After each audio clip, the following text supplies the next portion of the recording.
Shirley Chisholm broke many racial and gender barriers in a time where sexism and racism was still occurring. The way she managed to do this was by being the first African American woman elected to Congress. This alone was a huge step and already inspired not only thousands of women, but minorities who wanted to get more involved in politics. The question might be asked, what inspired her to advocate for women's rights and racial equality? Shirley Anita Hill was born on November 30th, 1924, in Brooklyn, New York. She was born to immigrant parents who weren't very wealthy, so they were relatively poor. This is said to have inspired Chisholm to help poor people and immigrants in America. Shirley went to Brooklyn College and originally entered school to become a teacher, although we later find out that her teacher encouraged her to get involved in government and politics. This is how Shirley Chisholm became the first African American woman elected to Congress. Her slogan became, "Fighting Shirley Chisholm, unbossed and unbought," and she definitely was a fighter. She fought for her position and believed that she would become something bigger, greater. I realize that this is a rough road, but a catalyst for change in a society is usually persona non grata with those who have been the beneficiaries of the system. A catalyst for change has to be able to withstand the insults, the humiliations, the abuses, and the slurs. What's wrong with my running for president of this country?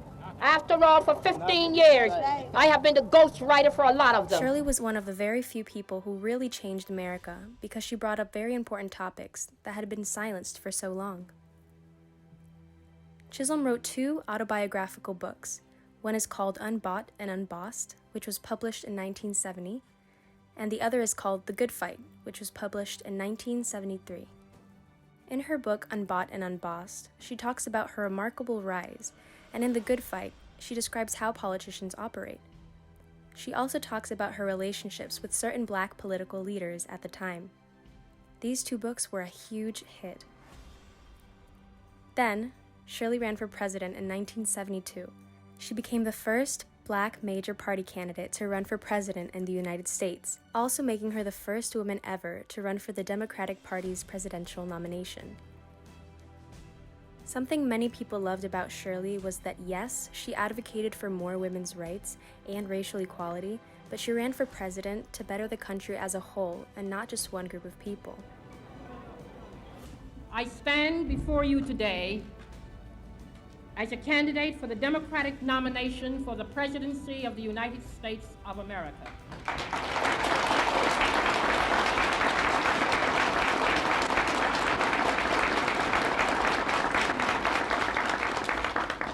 I am not the candidate of Black America, although I am Black and proud.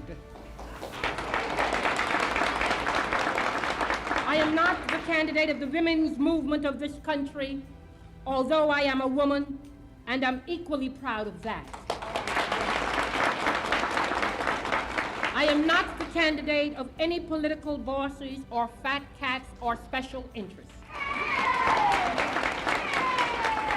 I stand here now without endorsements from many big-name politicians or celebrities or any other kind of prop. I do not intend to offer to you the tired and glib cliches which for too long have been an accepted part of our political life. Chisholm always brought up such great points and really changed the mindset of the American people in different ways.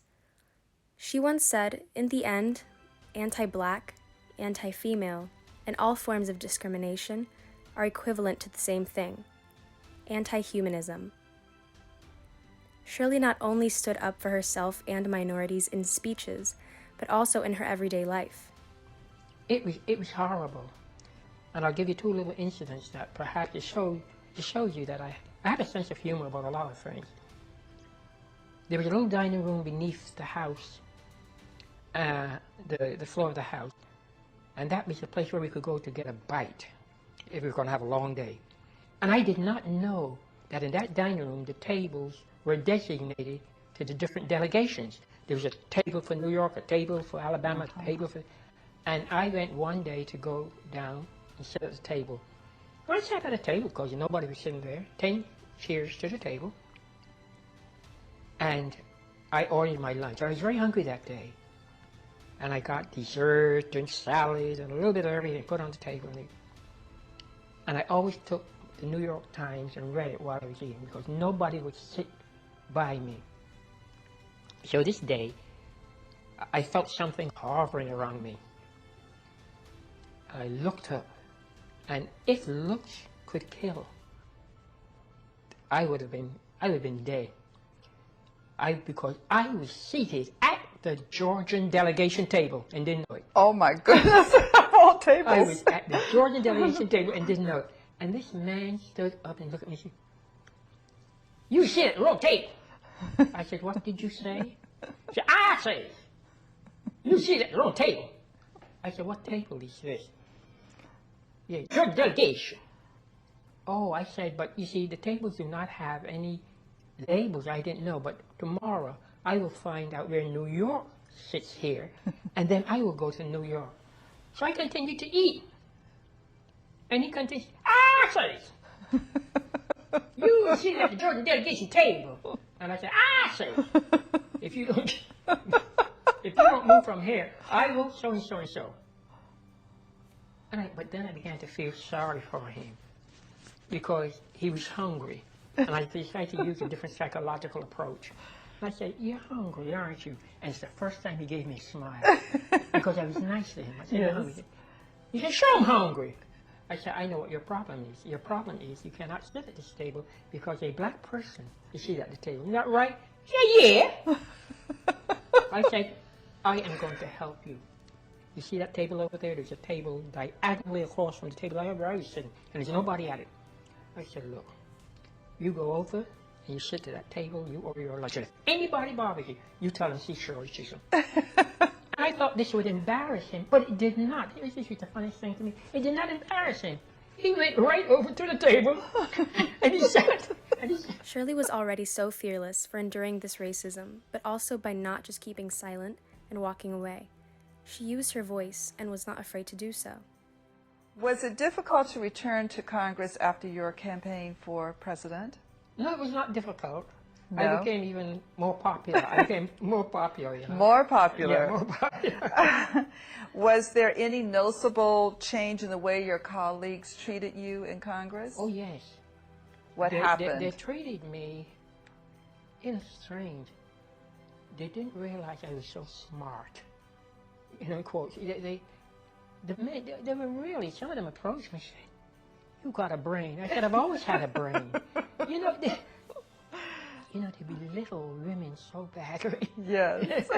Shirley had to experience such racism and discrimination, yet she handled every situation without using hate or violence, which is another reason why she was so inspirational.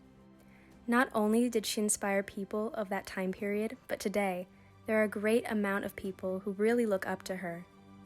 Of those people, Alexandria Ocasio-Cortez, a U.S. representative in New York, expressed how grateful she was in a Twitter post, saying, "If it weren't for Shirley, she wouldn't be where she was today."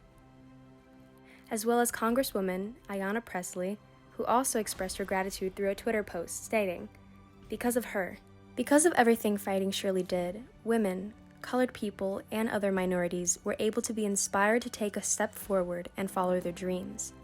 On top of this, she was able to change the mindset of so many Americans, therefore breaking racial and gender barriers."